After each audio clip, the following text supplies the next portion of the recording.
Hey, what's up, guys? Chad Hermansen here with Mental Edge Training Coach. If you're enjoying these interviews, make sure, of course, you subscribe, hit the bell button so you don't miss out on any episodes here. Today, I'll be talking with Coach Nick Garritano. Nick is the head baseball coach at CSN, which stands for the College of Southern Nevada. That is the junior college program out here, famously known for where Bryce Harper was the #1 draft pick out of CSN a few years back. He played for Coach Tim Chambers at the time, who we just lost this past year, and we dearly miss him, certainly. But if you feel like you individually need any help on the mental game and your personal development, you or your son or daughter, make sure you go to the mentaledge.training. Hope you enjoy this episode with Coach Garritano. What's up, guys? I got Nick Garritano here, the head baseball coach at Southern Nevada. It's called CSN here in Henderson, Nevada, just outside of Las Vegas. Coach Garritano, it was in his 10th year this year before we got stopped by this COVID-19, and he had spent 12 years at Green Valley as the head baseball coach here locally. But Nick, man, I want to thank you for coming on the channel today. How's it going? It's going well, Chad. I can't thank you enough, man. We're just all trying to get through each and every day. You know, it's definitely trying times, that's for sure. And as a baseball coach, and in your world as a scout, I mean, it seems like everything's been pulled right out from under us. I mean, your son plays baseball, my son plays baseball. Fittingly, they're on the same high school team. It's just there's a lot of void going on right now. It's just absolutely crazy. Yeah, it's definitely something we've never experienced before, and hopefully this gets over with pretty soon. But Coach, I wanted to bring you on today. You have I feel is a very unique story. Is CSN is one of the most decorated junior colleges in the program. They're ranked every year in the top 25. I mentioned earlier in the introduction that CSN is famously known for the school that Bryce Harper went to, and Tim Chambers was the coach at that time, who we just lost and missed dearly. But CSN is really on the map every year as one of the top JCs. I want to talk about how you became the coach at CSN, and kind of share your story, because you were actually a football guy and you have a unique story. So tell us your story about how you became a coach at CSN, but by playing football. Chad, it's a very interesting story, to be quite frank with you. And some people, I think, are going to get a kick out of this, but I'm going to date back a long time ago here. It might take me a little while, but just just cut me off if you need to. So when I was a kid, I grew up around Chaparral High School, being the ball boy for football and the water boy for basketball and baseball, the bat boy and all that different thing whenever my brothers were going to school there. So I grew up playing multiple sports, played football, I wrestled, and played baseball. And fortunately for me, I succeeded in football and baseball. Wrestling wasn't my cup of tea. It was the hardest thing I've ever done in my life. Did that for 2 years to try and stay in shape for football and baseball, and to help me actually for football. Football was my passion. I think baseball was my first love. So anyway, go through that, had a really fun high school career, won a state championship in baseball. And my junior year in high school was when I knew I wanted to be a physical education teacher and a coach. I saw what our coaches did, and I said, I think I could do this. And in today's world, there's not a lot of kids at 16 years old that really know exactly what they want to do. For some reason, I knew exactly what I wanted to do. I was like, this is my calling. I want to stay around sports.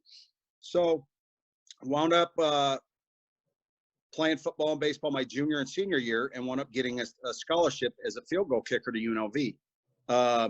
For you guys looking in, you're like, oh my gosh, that's the biggest kicker I've ever seen in my life.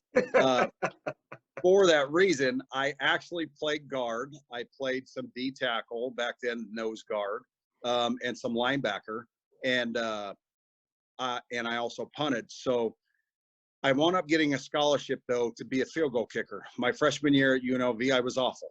Absolutely awful. It was crazy. I was a 500 kicker, in our game of baseball, if you're hitting 500, you're a phenom. When you're a 50% field goal kicker, you're basically getting ready to lose your job. So I went to UNLV with aspirations to play football and baseball. Fred Dallimore was a UNLV baseball coach back then, and I grew up playing against Brian Dallimore, his son. And Fred wanted me to come out, and I had it. It was done with the football coach that he said you are allowed to go out in the spring. Well, I was so bad as a freshman I'm not afraid to admit it. I was really bad. That my father and I talked, and we thought that it'd be a good idea to try and get a lot better in a hurry as a field goal kicker. So I wound up skipping out on baseball throughout college. Wound up getting my degree in kinesiology out of UNLV, played 4 years, had a workout with the San Francisco 49ers back in 1996 as a field goal kicker, had a wonderful career, got to see the entire country for free. One nice thing about football is every scholarship is a full ride scholarship. It's not like baseball, you got to cut those things up. So anyway, fast forward into teaching. So I got hired at Chaparral High School my first year, and I taught physical education. I coached football, I coached wrestling, and I coached baseball. Well, after that first year, Roger Fairless, who you know very well, he asked me one day, as I was the interim head coach at Chaparral as a 23-year-old, he said, "Hey, would you have any interest in coming to Green Valley?" And back then, Green Valley was like the Gorman of today. As you well know, it was great in every sport. It was off the charts academically, which actually academically, I still believe Green Valley is one of the best schools in town. Everything was phenomenal. And Larry Thomas, who the football coach was at the time, he also sort of, I don't know if you use the word recruit, he contacted me whenever I heard I was interested in going to Green Valley. He said, will you coach football as well?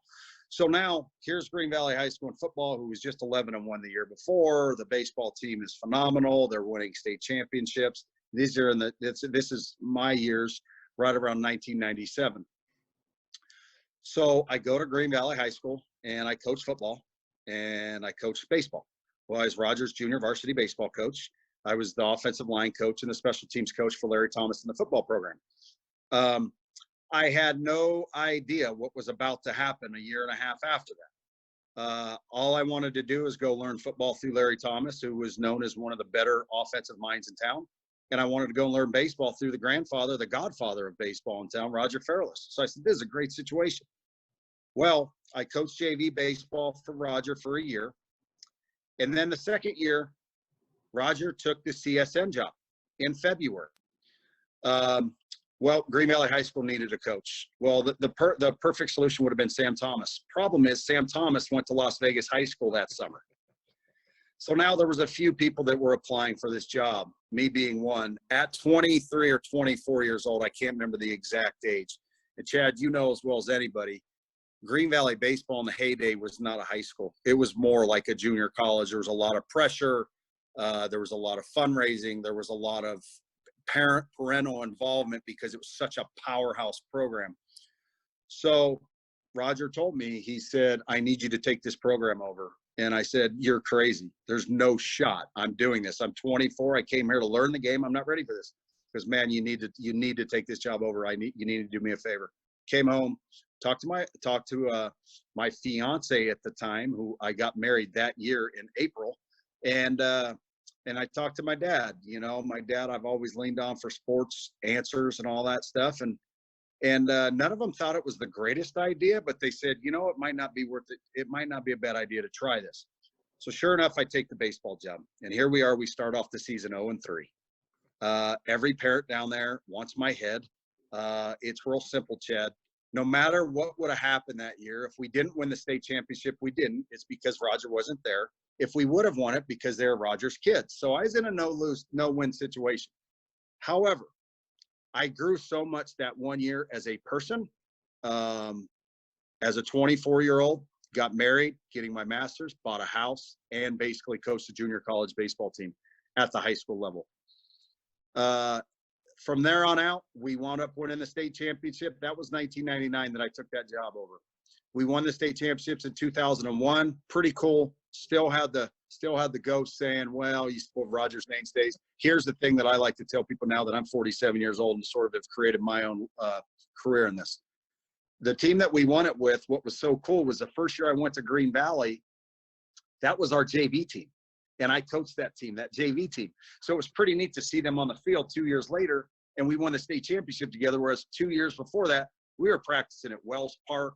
I was dragging Silver Bowls Field with my truck, and the drag, dust was everywhere. So it was really neat. So we won in 01, and then we won again in 03. And it sort of stamped the approval of, okay, maybe you can do this in baseball. And that was sort of a little bit of a feel in the thought process I felt in the community, because everybody knew me, as you led into this, as a football guy.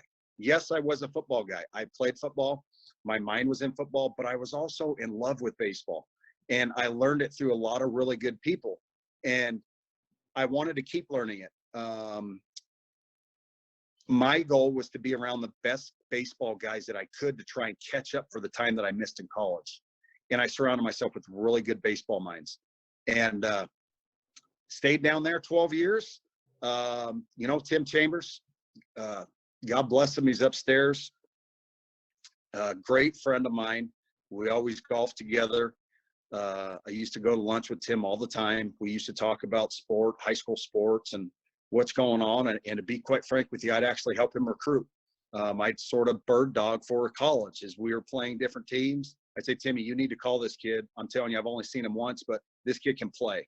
So anyway, when Tim was getting ready to go to UNLV, there was about 6 of us rumored to possibly get the CSN job. And it came down to Chris Sheff and I. And they hired Chris Sheff, who was at Bishop Gorman, who turned into now the old Green Valley of the 90s.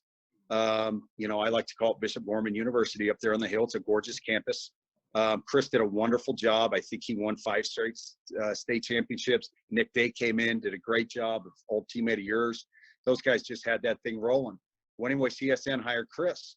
And I knew that it was sort of a rejuvenating time for high school baseball, spending 12 years in it. Everybody, when you're in something for 12 years, you wonder what could be next.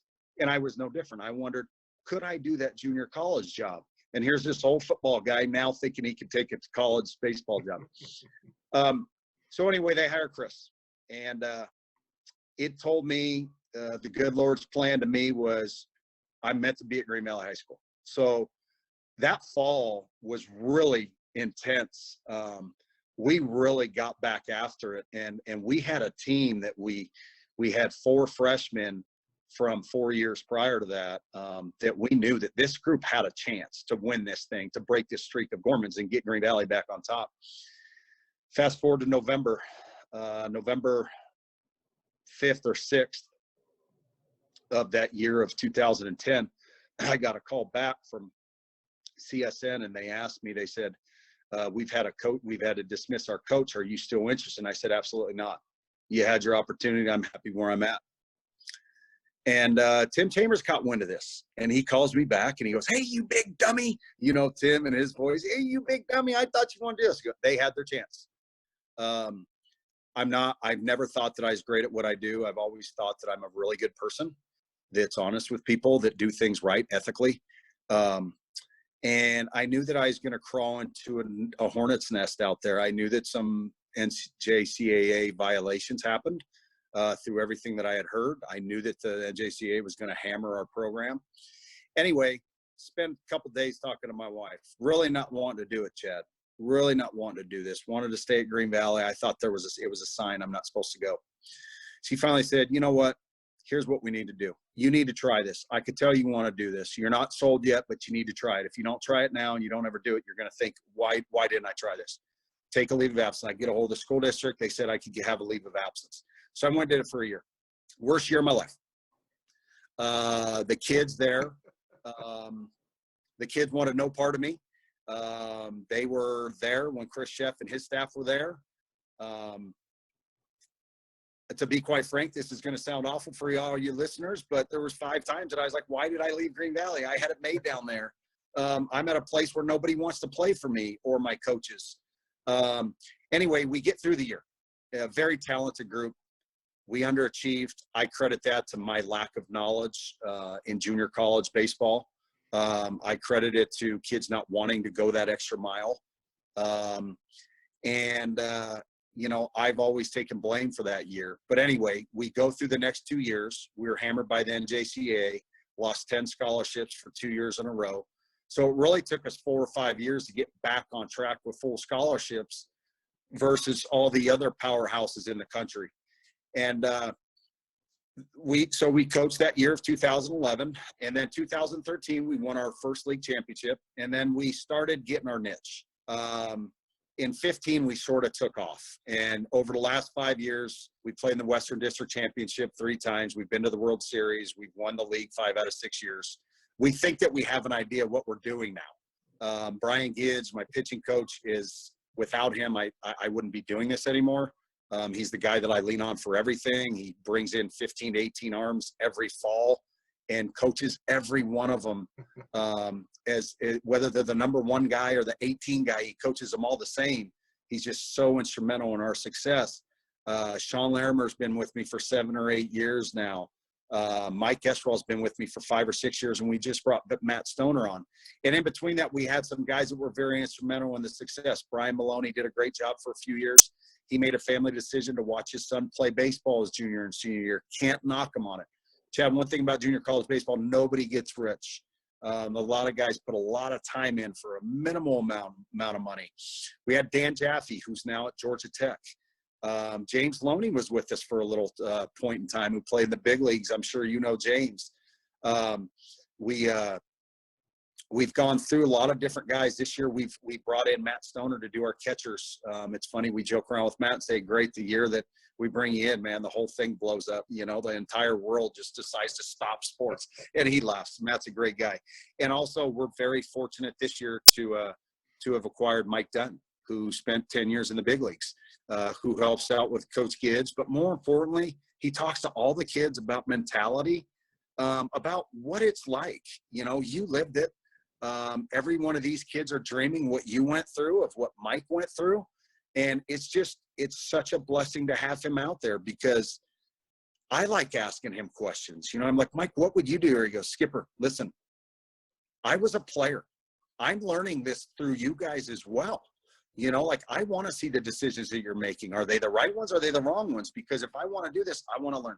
So now, being 47, being able to get and help the Dan Jaffes, or, you know, the Sean Larimers, or even a Brian Gibbs, if he gets the opportunity, or a Mike Dunn, who played 10 years in the big leagues, to have an opportunity to be able to talk shop with them. And when they call you back and say, hey, man, thank you so much for helping me on this, I'm like, this football guy helped that big leaguer? Like, wait a minute. So it's really came full circle. But anyway, like I told you, Chad, I can talk.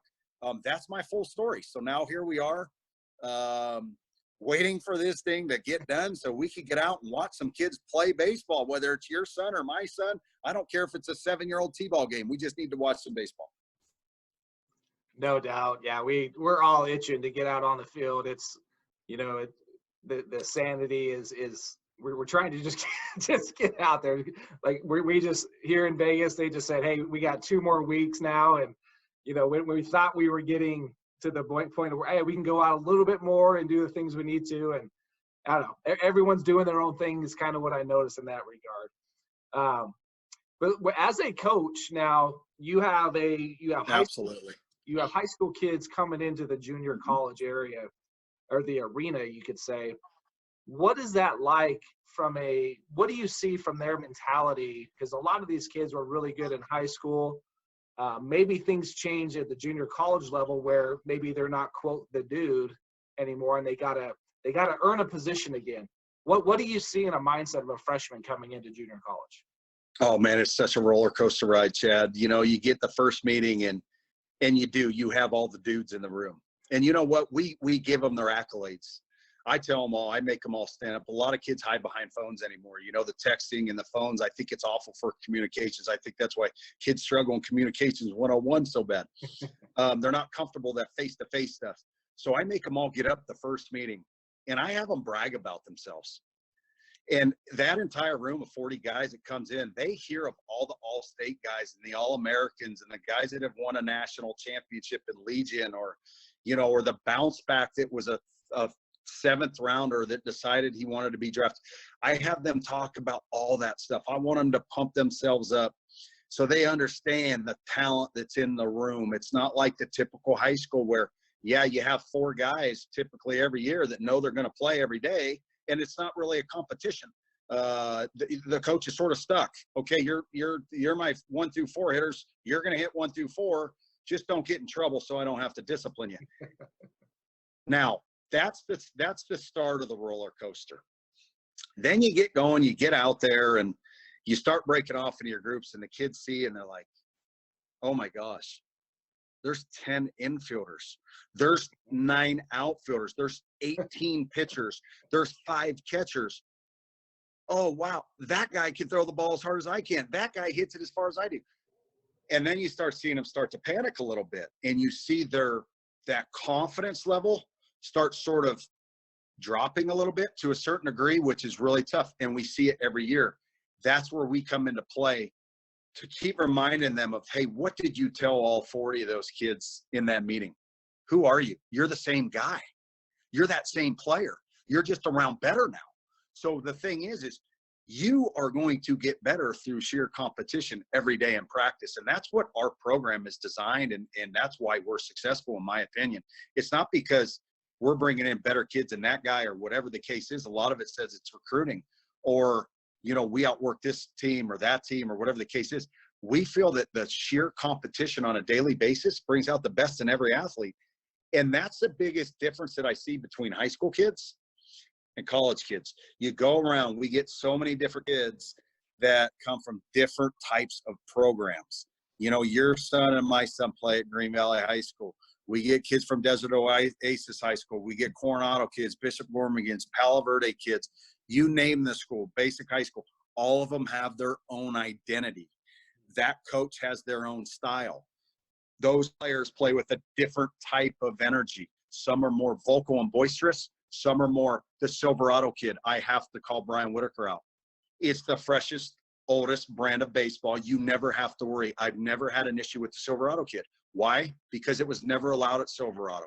They simply run on and off the field like you used to have to, and like I made my high school kids always do. They don't open their mouth. If they hit a fly ball to the pitcher, they're on second base. It's a breath of fresh air. But anyway, you get different programs, not naming anybody, but they allow a little bit more. They allow a little bit more of the personality to come out. That actually has driven the Nevada Interscholastic Athletic Association in baseball. That this year they implemented a rule in bench jockeying, and the player and the head coach is immediately ejected. There are no warnings. It was getting that out of control. So why am I talking about this? Because that's what we deal with at the junior college levels, all those types of kids. So the mindset of them, it comes in really, really confident, and then they get humbled because the hitters are facing better pitching. The pitchers are facing better hitters. And then as the entire fall progresses and they start getting their feet in the ground and they understand the expectation, then all of a sudden you start seeing that confidence come back in that young man. And now you've got the kid that you recruited. For a couple months, you've helped out with that Dodger scout team. You see it at times. We look like an absolute train wreck. I tell Berlin all the time, I said, Berlin, don't judge us, man. We're a house under construction in the early. We are figuring stuff out. I'm going to challenge guys in different things, but that's all part of the process. So our goal is by the end of the year to create a family feel. And you see all those kids pulling on that same end of the rope. And then before you know it, you've got a great product on your hands. Whether you win at the end or not, you feel like your team achieved. So that's the biggest thing is them to understand that they're around a lot better players on a daily basis. And they get humbled a little bit because they have been the big dog. They are that big fish in the pond. And then all of a sudden in junior college, they sort of become the trout. They're not the big shark, they're the trout. If you go to Division I baseball or pro ball, you're probably the guppy. Unless you were the 1-1, or in your situation, you got drafted pretty well. A lot of these guys that go in between 35th and 40th round, they're that little guppy swimming around just to try and fight and make it. My favorite story is a buddy of mine, Dave Risky. Back then, he got drafted in the 56th round as a shortstop. Wound up pitching in the big leagues for 10 plus 11 years. So for anybody listening to this, if you're a kid listening to this, never give up on any dreams, on any hopes. When you go to college, it's going to be an eye-awakening experience. Do me a favor and be a sponge. No coach is ever out there to hurt you. We're only here to help you try and advance your game and try and turn you into better men. That's a great point, that no coach is out there to hurt you. Like you were saying, you were Coach Mike Dunn, who played over 10 years in the big leagues. And I would be the same way. If I came to work for you, say tomorrow, and I was helping at CSN as an example, like I have playing experience, I have scouting experience. The coaching experience is a completely new thing, right? And that's being a sponge as a 18, 19-year-old kid coming from high school that, yeah, maybe you played for a really good program, but it's, as you know, at CSN, there's a whole mixture of kids from in town, maybe a couple from California, Colorado, kind of really everywhere, that come into your program. They say, oh, wow, these guys are working really hard. I've seen your practices before there, and it's you can be loud or boisterous and making sure they're doing the things they need to get better every single day. And that's, I think, one of the reasons you guys have been so successful is you have a regimented program that you put yourself in a position to go get better every day, and it's been pretty cool to see. Yeah, it's fun, and we appreciate the compliment, Chad. We really do. But it's tough, man. When these coaches grind their tails off, we work all summer about what we want to do. And I'm sort of an older school guy, to be quite frank with you. You've been around me plenty of times. People ask, what is your style? Are you a coach's coach or a player coach? I said, I'm a coach's coach when I need to be a coach's coach, and I'm a player's coach when I need to be a player's coach. And in my opinion, that's who I am. I never tried to be Roger Fairless when I first started. Roger was him. I've never tried to be Tim Chambers. Never tried to be anybody but who I want to be and who I feel comfortable with.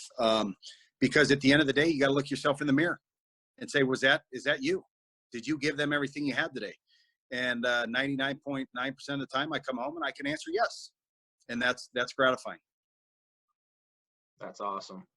Let's talk about, I think a lot of people maybe they're not even aware of how this kind of works, but at the junior college level, you mentioned a few minutes back that you get kickbacks, meaning you get a D1 player that was not on your roster or practice roster in the fall, but has been let go from a D1 school for various reasons. You had one this year. Usually there's one or two maybe every year. Walk us through that process. How does that all work for you? It's really interesting how that works. I mean, we have, like you said, we've had quite a few bounce backs. And one of the reasons, the biggest reason, to be honest with you, Chad, is kids that have success their freshman year, they want to come and get back draft eligible. At the junior college level, you're draft eligible every year. As we all know, in the Division I game, it's either after your junior year or until you're 21 years old. So some of the guys, like our biggest bounce back we ever had was back in 15, a gentleman by the name of Phil Bickford. Phil pitched at Cal State Fullerton, freshman All-American, phenom. First rounder out of high school. Why he didn't sign, I'm not quite sure. Wound up as a first-team All-American in college at Fullerton, went to the Cape Cod League, played with the YD Red Sox, got the award for the relief pitcher of the year. It was in August. Got a call actually from a junior college coach in California that heard that Bickford wanted to go to a junior college, but there was no shot that they were going to get him, and they didn't want to face him in their league. So it's funny how networking goes, and I get this call. So I had to go through the advisor. I couldn't get a hold of the kid. I had to go through the advisor, and a kid like Phil, who wind up he was the 17th pick in the first round that year in 15 for us. I had to recruit the advisor. And once we recruited the advisor, it got to a point, I said, I don't want to mention his name, but I said, listen, I need to talk to the parents. Like, I think we're close here. I just need to let them know who I am and all this different thing. So we've had that situation. We've had situations with kids that we had a young man this year that was at a prestigious Division I, big Power 5 conference school, decided to come our way, that it just wasn't working for him. He didn't feel that he was getting what he needed to further his career. He decided that he wanted to get out, and we recruited him out of high school, saw him at the area code tryouts down in Arizona a couple years ago, and Mike Esraw found out that the kid wanted to leave where he was at.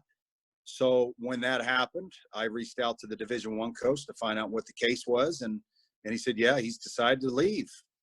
Asked if there's any issues. Nope. Just didn't work out. We recruited him. It took him a long time to make a decision, and he was a pretty good arm. I think if the whole year keeps panning out, there were multiple clubs that were very, very, very interested in this kid. I would never guess around on the kid because I've tried to guess rounds and I've been so off, it's not even funny. But the kid was a high-profile guy, and he was really starting to take off in March. You know, his numbers were getting up there. And then we've had other guys that get hurt, or guys that leave Vegas that go off and they start missing home, or they get to that Division I, and just like in junior college, they get there and they see the competition. And the difference between junior college, for everybody listening, I mean, the obvious, but, you know, a big part of our recruiting tool is at the junior college level, you're competing against freshmen and sophomores. At the Division I level, you're recruiting against freshmen, sophomores, juniors, and seniors. And a lot of times I like to ask the kids a question: how many of you guys started as freshmen on your high school baseball team, on your varsity high school baseball team? And some of them raise their hand, but the majority of them do not. And I said, okay, that's a difference. Your JV team, freshmen and sophomores, you probably started. Your varsity team that had 4 classes, it was a tougher road to be a starter, unless you're, you know, there's guys that do it. Don't get me wrong. I'm not bashing D1 at all. I'm giving the side of junior college and how I'm answering the question. So that's our process. You know, we'll get kids that go to the D1. They don't like it. There's too many guys. Then they come knock back on our door. And more times than not, we give those kids the opportunity. I will tell you that not every Division I bounce back works out. You have different attitudes. We've been fortunate that our guys that have came back, I'd have to say if we had 10 of them, and there's more, just taking a round number, that 8 of them have really bought into what we've done. They've been great teammates, number one, which is the most critical part in baseball, in my opinion. And 2 of them have been, hey man, I was just at a D1. I'm above this. You're not above this. You're not even in our starting rotation, genius, or you can't even crack our starting lineup. You know, so a lot of times the thing is when kids leave programs, unless it's for the draft situation, it's not because they were a starter and everything was going well. They typically get out because something wasn't going the right way. That whole process for us has helped us. We don't let it hurt us, meaning if we do have a Division I bounce back that's not buying into what we do, at the end of the fall, we simply just let them go. I've actually had some interesting questions from scouts, like, how did you let that guy go? I go, because you don't have to coach him every day. You don't have to try and create a family that the chemistry is getting blown up. So, you know, hopefully that answered that. That's the route that we go with the bounce back situation. And if you are listening, you are a potential bounce back, believe me, we listen to you. And we've made a really good living off of bounce backs as long as it's the right fit. Yeah, no doubt. I think that what you mentioned, like some people buy in, some of these players buy in or they don't. And they're at this young age where, let's face it, the ego has been damaged a little bit, right? They've gone from a D1 and in their minds, they've gone a step down or two. Oh, I'm now at this junior college level. And what's interesting is that when a player asked me, I was like, look, we're in the state of Nevada, we have CSN and UNLV. We have 2 schools, which is kind of unique. And I don't know if that's like that around the country, but I know back east, it's way different. But here, if you play at CSN, you're going to get, if you're a pro guy, you're going to get scouted just as much, if maybe even more than you will at UNLV. It's the same thing because we know, let's face it, if you look at your rotation this year we won't name names, but you have a really good rotation. Any one of those guys could go pitch at UNLV, right? I've seen the rotation there, and not to knock them, but what I'm saying is those guys can go to a junior college, continue to develop. Maybe they don't play a freshman year. Maybe they start getting more time sophomore year. But like this individual you're talking about now, who would be a junior next year, the school that he's going to go to, he's probably going to be their Friday guy. Mm-hmm. Unless they just get someone that's that much better. But my point is, you can grow. And that's what I wanted to ask you is, how much growth do you see in just 1 year with a junior college player? Oh, man. The biggest thing, Chad, to be quite honest with you, we notice is the physicality part of it. You know, just at that age, excuse me, the phone's ringing somewhere. I'm hoping it's not disturbing us too much. That the biggest thing is the physicality. You know, you get that age, that 18 to 19-year-old. These kids are just starting to get into that, what we've all called man strength.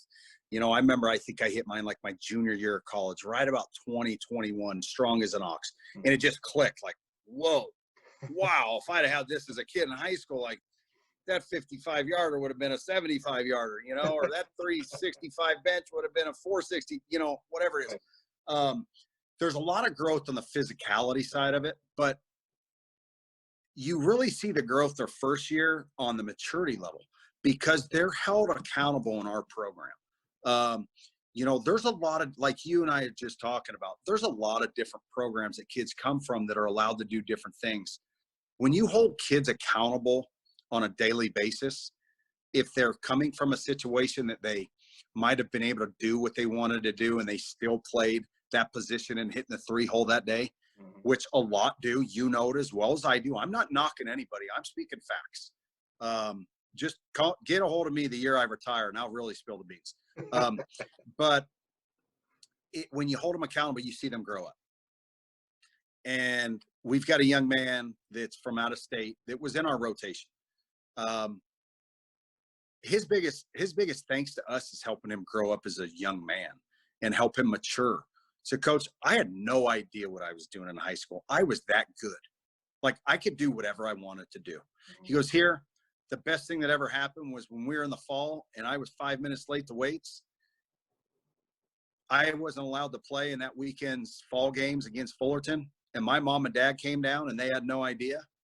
And I said, have you talked to your parents? Do they know this? And they go, not yet, because he didn't want to talk to them. I made sure to talk with mom and dad while they were down there after the game and said, okay, such and such, let's tell mom and dad why you didn't play today and why you're not playing tomorrow. The dad shook his hand out, put his hand out, shook it back when we could shake hands. He put his hand out and shook my hand. He said, thank you so much. He's not known any better. And it's not a knock on dad. It's not a knock on cut. It's a matter of, it's how he was. It's how he grew up. So we really like to see them grow, you know, and there's nothing more rewarding, Chad, at the end of a kid's second year when the parents, we don't talk a lot with parents, to be quite frank with you. You know, we recruit them, we talk to them through the recruiting, but we've never talked playing time with the parent. We're not going to do that. I didn't do it in high school. I'm definitely not going to do it in college. But when the parent at the end sends you a text or they call you and say, thanks for everything, but most importantly, thanks for helping my son grow up to be a man. And that's our goal, is to try and to help them become better husbands and better fathers. There's tough times in that clubhouse. There's tough times on that field for these kids. That old football mentality comes out. And sometimes these kids need that. They haven't had it. There's a lot of sugarcoating in life anymore. You know as well as I do. My wife gets mad at me at times when I get too tough on our kids. But I think that everybody needs that little firmness, because they may have to work for somebody a little bit later in life that's going to be firm with them, and they have to know how to handle that. And I don't think it could hurt them. I think there's a big difference about tearing a kid down and not bringing him back up, rather than tearing him down and then making sure that one of your 4 assistants, if you're not the guy as the head coach, if you're the one that tore him down, hey, go get this kid over here. Now let's get him right back to where we need him. But we needed to flatline him for a second because he needed that. Sometimes kids get a little bit too big for their britches. We've all been through it. You probably saw it in your pro career with different players. You've seen it in the scouting.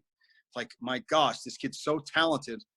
Look at his actions. Like, I don't know if I even want to turn him in because of this circus that I'm witnessing. If he does this in pro ball, he's either going to get beat up or he's going to get released. And that's something that we try and make sure we don't allow our kids to bench jockey. A lot of junior colleges do. There's a couple teams that we play that are rivals, not even in our league. I hate playing them because you're so worried about what's coming out and how your kids are going to react. You trust your kids because you implement things into them and you know that they know the expectations, but they are 18 and 19 years old, and they do have slip-ups. And then there's been situations I said, you know what? I'm not taking it because the umpires wouldn't control it. I told an umpire, you better take control of the situation before you have an absolute sick situation on your hand, an out-of-control situation. Sure enough, they didn't do it. I told our dugout, I go, hey, have fun. One time in my life I've done that. I couldn't take it. I mean, they were verbally like attacking our kids and laughing at our kids, and our kids were being taken out of their games from it. It was so bad. Mm-hmm. But anyway, I know I went around in circles there. Again, like I said, I'm Johnny Longwood, man. I'll talk forever. No, that's awesome. It's something that kind of came to my thoughts here when you were talking about your players. You're obviously you're a dad, you're a father figure to these young kids, and I think that's what parents are kind of looking for in a way when they, okay, here's my son, they're going to school now, you're with them every day. Without naming any names, have there been stories or any situations that players at some point decide, I'm done, I'm hanging them up? Maybe it's because of not playing time, they're not having fun anymore. Any stories like that stick out to you that you've come across? Yes, unfortunately, yes. And it's the saddest thing. I've shared tears with kids in our office. The day that a kid decides to hang their cleats up, you start to wonder if it was something that you did as the boss. And Chad, I'm gonna be frank with you that the situations that I've had in this, that phrase comes out every time. And I don't know if they've lied or not, but they've said, Coach, it has nothing to do with you or any of the other coaches. More times than not, what I found out the answer to this is the game, as it keeps going, it becomes a job, more of a job. They're in the weight room at 5:30 in the morning. They go to class all day. They practice from 2:30 to 5:30. They go home, they shower, they eat, they study, they get up and do it again. Some kids aren't up for that. Yeah. They realize that they just don't have that. They don't want to do it. They'd rather get a job. They'd rather go to school. They'd rather get a job. They'd rather have money. There's no time to work as an athlete. I mean, if you do, you got to find an off day. We do work around kids' schedules, especially our kids that are paying their own tuition. We try and help them as much as we can. You know, some stories that I've had around this subject. I've had drag down knockouts in my office with kids, and it's almost like I have to be such that father figure that they didn't have, and they won't accept it, that 3 to 4 times into that drag down knockout of kicking a kid out of practice and I like to call it motivational techniques, not discipline techniques, not punishment. I'm going to motivate you to be on time. So you're going to get on this line and you're going to run 2,500s. Okay. That's motivation. That's not punishment. I'm going to motivate you to be on time. But when the kid finally gives in, like not in that he's hanging him up, but he's talking about giving him up, and he's just going through a time in life that he's got off-field issues. He's struggling in a class. You know, to be honest with you, they can have a relationship problem. These kids are humans just like we are, but they're sort of a little bit more. They're more soft in it. We've sort of made of a little bit more of iron because we've been through the rigors for so long that we get it. Like, okay, this will blow over in a day. Been there, done that. Some of these kids go through that. Did they break their phone? I mean, literally, I had a kid in tears one day because he broke his phone and he didn't have the money to get a new one. Well, you know, I know my kids are probably somewhere running around in this house on their phone. There's so many different things, but the situations with kids when they come in and decide to hang up their cleats, oh, it tears your heart out. And when that situation does happen, Chad, with my situation, I really talk to them about staying in school to make sure they stay in school. And I also ask them what their next plan is. Okay, what are you going to do with all this downtime now? Because a lot of things go through your mind as the father figure. There's going to be a lot of free time now. If you're not up, you could stay up till 1 a.m. if you don't have class till 9 o'clock. When you have weights at 5:30 and you're up at 4:30, you're probably not staying out till 1 a.m. There's a lot of things they can do to fill in that huge void of time. And I'm hoping that I'm going to stay in school and I'm going to get a job, because they are adults. Once you get to college, you're an adult. In high school, I don't think many kids are really, not a lot of parents really make their kids work. I don't know if that's right or wrong. I don't think there is a right or a wrong. I knew I never had to work as long as I was going to school and playing sports. But once college started in the summer, get a job. You're a man now. Go earn your gas money. So, it's not been easy, but I've been down that road before. It's gut wrenching to hear a kid give it up. We try to talk them out of it, and we basically make sure that the kid's making the right choice by some of the questions that you ask, without not going too far into diving into some of this stuff. Chad, I had a kid, I was painting foul lines this fall. He came out and he told me, he said, "Coach, I'm in a dark, dark place." And I was like, "All right, so what do you got?" And he mentioned a certain word. And I went like that with a liner, like, oh my gosh. Right. So, come on, let's go. We're going to my office. We went in the office. I called his dad, and, I drove home that night in tears, not knowing if I was going to see this kid again. He was just that it was in that spot. So, being a head coach, it's a little bit more than just knowing baseball and being able to teach baseball, or even surrounding yourself with baseball people. You put a lot of hats on. A lot of hats on, that the people that are out there saying, how hard can this be? Okay, come do this for 1 week and let me give you 5 different scenarios. You're going to quit on day 2. Mm-hmm. It's tough. So anyway, I have dealt with it. It's interesting, to say the least. It sucks whenever they decide that's it for them. Yeah, no doubt. They get to that point where I can't imagine what it's like. I've shared stories about when you love the game of baseball, it's your love, it's your passion, and then you get put in a position where you're actually not playing, where you might pinch hit there, you might do this, so it's a completely different role. And then that just happens in pro ball. That if that's happening every day, you're like, well, that better be happening at the big league level, because otherwise this is going to suck. But if it's happening in college, in junior college, in high school, and you're not playing, it's much easier to say, okay, this is not fun now. I'm going to go do something. I'm a little bit more passionate about this. I love the game, but my passion is here. And that's probably something with the questions you were saying you were asking, you kind of dive into, okay, where are you at here with that? Yeah, it's interesting, to say the least, what you hear at times when you run into those situations. That's for sure. Yeah.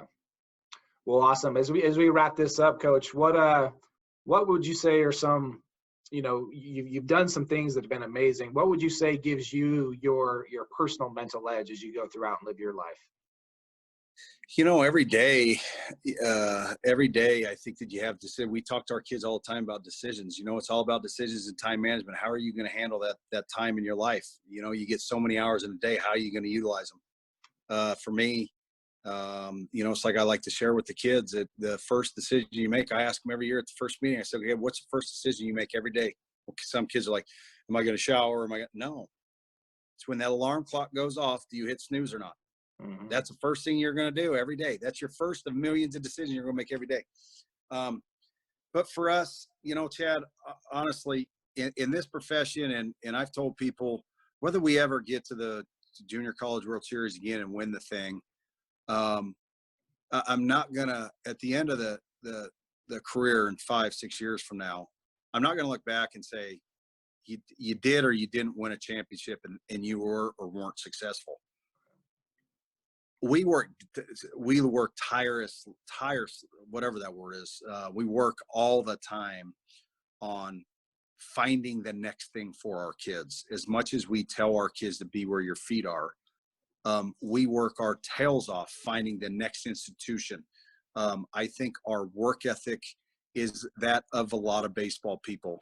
There are countless numbers of hours that you put in to network your kids to try and get to that next level, to help them settle in and be able to play that season for that team, them knowing, okay, that part's done. Because the kids that do want to continue, they're always wondering what's next. And that's the hardest thing. We talk to our kids about being in the present on a daily basis. We talk to our coaches about being in the present on a daily basis. We recruit now. We don't worry about what happened in the past. As hard of a pill as this was to swallow, you saw our rotation. Our rotation was solid. This has been a very solid, hard pill to swallow. This is a year that every coach in the country probably says, well, this was our year. I physically believe in my heart and mentally, you saw the rotation and you saw a couple of the back end guys coming. This had a shot to get to Grand Junction. It really did. So this has been a tough pill, but you know, just being, we every day, a big thing in our program, every day after practice, or we preach, is the word family. And trying to get these guys to understand that at some point in life, you're going to have to buy into a family feel and a team atmosphere. As many draftable kids want, they all believe they are draftable. And on the reality side, there may be 2 or 3 a year. But every one of them raises their hand about wanting to be a draft pick and play in the big leagues. And that should be their goals, dreams, and aspirations. Those kids at times when they first come in, they have a personal agenda, and we try and do everything we can to get them on the team agenda. Together, we're going to achieve more. I know that's a cliche, but I truly believe that that top 5-round pitcher, he needs some guys to play behind him. He needs some guys to make a couple plays to make a great play every now and then. But more importantly, make the routine play behind me, only make me get 3 outs. On the hitting side, you got to have somebody behind him. You got to be willing to bunt every now and then. You got to be able to move the guy over. So we really stress the team and the family feel of things. And I think that that's what makes us successful.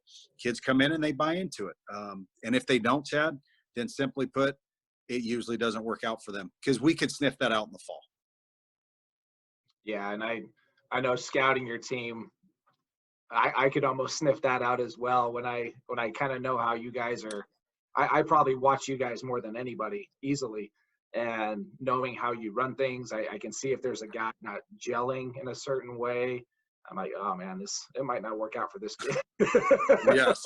Oh, absolutely. And there's guys there, you see them every year, and there's guys, especially in the fall, it's like, oh man, we got to give him his due diligence, but this isn't working. He's got to go. You know?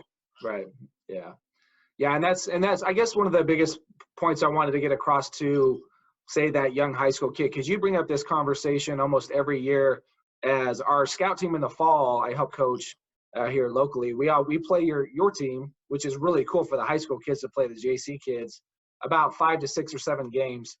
And every year you come up and you say, look, I know some of you kids are already committed to a D1 school, and some aren't. Some are still open. You get a lot of those kids that end up coming to CSN, and it's interesting to see the ones that do move on, that maybe go to a local D1, a D1 that's close by, or even the East Coast. A lot of times they end up back with you because they went to that D1.